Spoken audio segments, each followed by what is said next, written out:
Hello everybody, my name is the Deuteron Doctor, and today we are going to be talking about how to play Splattershot Pro. The first thing you're going to want to look at is what distance you are standing from the person you are trying to kill. You're going to be decently far, not as far as a jet squelcher, not as close as a NZAP or a mini Splatling, but somewhere in between. The third thing you're going to want to look for is what gear you are using. The best gear for Splattershot Pro in this order is going to be Inksaver Main at the top, Inksaver Sub because of its special being the marker thing. It takes a lot of ink and doesn't do a lot. So a lot of Inksaver Sub. Ink Recovery Up is optional, but I wouldn't list that on the list. I guess you could just put that off on the side. And then you're going to want Special Saver or Special Charge Up. Last Ditch Effort is below that. The last thing I'd say is going to be Swim Speed Up, because your run speed is the same when you're firing, and Splattershot Pro doesn't really run around when not firing, so you're going to need to have some swim speed up. Another extra ability that you're going to want to invest in is Sub Power Up, because again, the marker thing is very underpowered, so just watch out for that. So again, just make sure that, you have everything set up to do the best. Make sure it fits your playstyle. Next thing, you're going to want to play in very straight, narrow areas.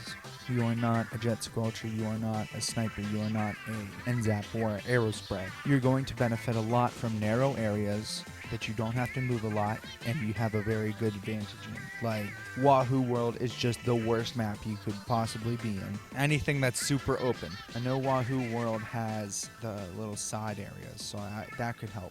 Anything that's open is a terrible idea, so basically half the maps. Hammerhead Bridge is the best map for Splattershot Pro right now, because it's narrow, doesn't have a lot of deviation, yada yada, yada yada. There are other maps that are good for it, but I'm not going to go too far into those. You're going to probably want to jump sometimes, not all the time, but sometimes when you fire, just to get that little extra bit of elevation, especially on the maps that have a lot of elevation, like Scorch Gorge and Mackerel Heights.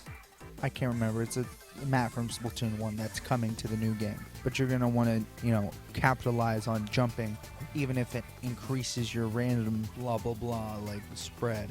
Other than that, combos, I could say try to use your sub to hit the enemy and then shoot them 2 times. Or, because the sub is so fast, you could shoot them 2 times and then hit them. And that should be enough to kill them. You might have to hit them 3 times though. Your special, I'm pretty sure, is Crab Tank, and you're going to want to basically be as aggressive as possible with the Crab Tank. Obviously, you don't want to be surrounded by 4 enemies, but you want to be as aggressive as possible while staying protected. This is editing, Joey.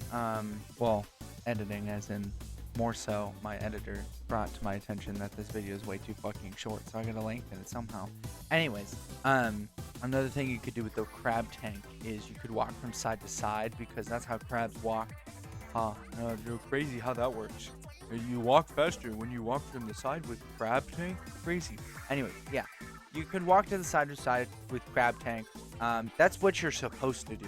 Walking forward and walking backward is extremely slow. You could also go into a ball to go even faster in any direction, and it protects you completely.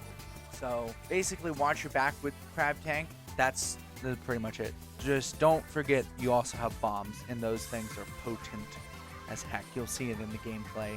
Those things kill so easy. Anyways, yeah, I'll leave you back to the rest of the video. Also, don't forget that you can also use the angle shooter to bounce off walls and hit enemies that way.